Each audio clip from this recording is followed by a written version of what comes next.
In the midst of a propaganda battle fought by both sides, a Ukrainian government official has said that a hit squad sent to kill the Ukrainian president has itself been eliminated. Here are the details. As fighting continues as part of the Russian invasion of Ukraine, some of the men sent to assassinate Ukrainian President Volodymyr Zelensky, an elite unit of Chechen soldiers, have themselves been eliminated, according to Ukraine's Secretary of the National Security and Defense Council, cited by Ukrainian news outlet The New Voice of Ukraine.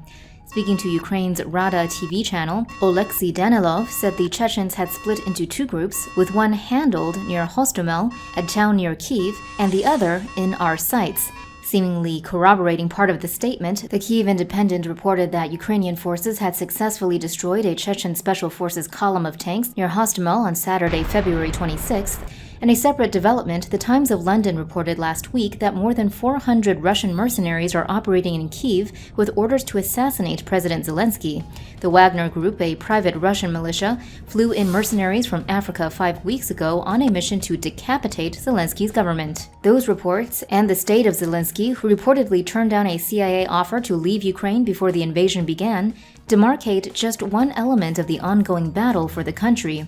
Elsewhere, the Wall Street Journal reports the Ukrainian Air Force is crediting its new Turkish-made drones with destroying large numbers of Russian weapon systems with guided bombs. The chief commander of Ukraine's armed forces, Valery Zaluzhny, posted a video of such a drone strike on Russian trucks. The video's text said the Bayraktar drone struck a Russian convoy near the city of Malin, around 97 kilometers northwest of the Ukrainian capital, Kyiv.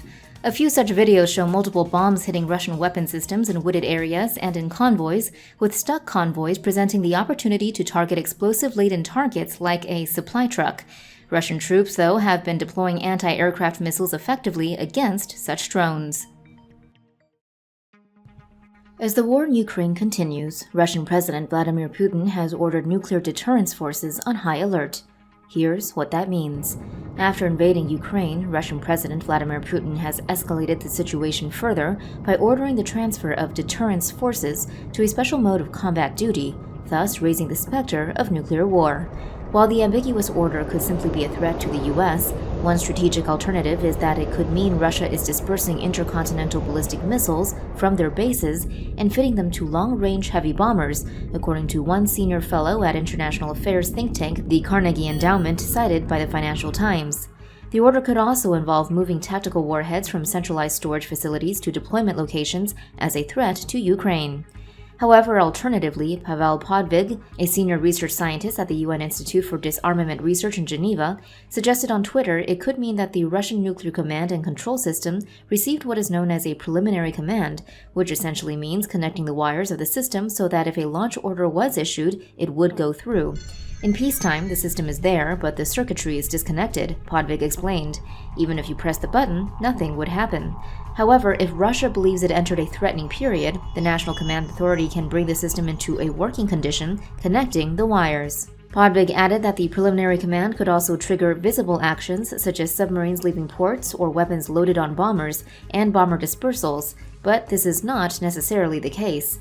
Everything could stay on the level of circuits. Importantly, he concluded by saying that the order is not something that suggests Russia is preparing itself to strike first, adding that, in his view, a first strike has never been an option. Crucial context for all of this is that Russia has the world's largest nuclear arsenal, with the Wall Street Journal citing a February 2002 report by the Bulletin of Atomic Scientists and outlining that Russia has more than 1,500 warheads deployed and almost 3,000 in reserve. In September, for instance, CNN reported Moscow was testing a new nuclear-powered cruise missile just months after separate reports that it was testing a doomsday drone designed to cause massive tsunamis filled with radioactive material. The nuclear-powered missiles, codenamed Skyfall, are around 8 meters long and feature nuclear engines which allow them to fly long distances. Russia claims the missiles can take any route to their target, and the U.S. says it's designed specifically to get around U.S. air defenses.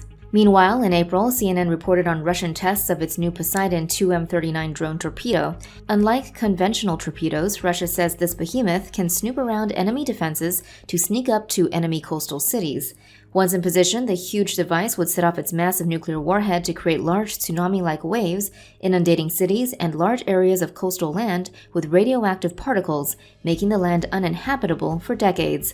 Both the torpedo and missile are part of Russia's drive to modernize its strategic nuclear arsenal.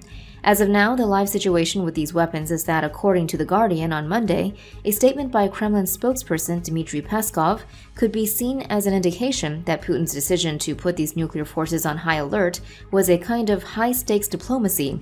Peskov clarified that the decision came in response to various Western warnings there would be collisions and clashes between NATO and Russia. Either way, Guardian World Affairs editor Julian Borger writes that the challenge for NATO allies now is maintaining the support Ukraine needs for its survival while making clear Putin has a way out of the crisis, rather than climbing up the escalation ladder to the point where it takes on a logic of its own. Russia has repeatedly objected to NATO's eastward expansion. However, according to Borger, if, after a series of apparent economic and military blows, the Russian leader has come to see the subjugation of Ukraine as essential to its political survival at home, political off-ramps such as guaranteeing Ukrainian neutrality may now be impossible to negotiate. The Vienna-based International Atomic Energy Agency says it is closely monitoring developments at nuclear-related facilities in Ukraine after Russian forces captured the Chernobyl nuclear plant after a fierce battle with Ukrainian National Guards protecting the decommissioned site on Thursday, according to Al Jazeera. Infamously, reactor number 4 at Chernobyl exploded on April 26, 1986. The subsequent fire that demolished the reactor building released large amounts of radiation into the atmosphere.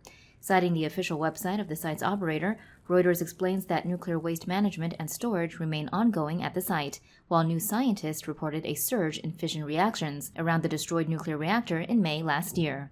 The situation now, according to nuclear scientists who spoke to New Scientist both directly before the attack and after, is that the risk of nuclear material being released from the decaying reactor as a result of the conflict is low, with one researcher who monitors the ongoing emission of neutrons from the reactor explaining that staff at Chernobyl were safe.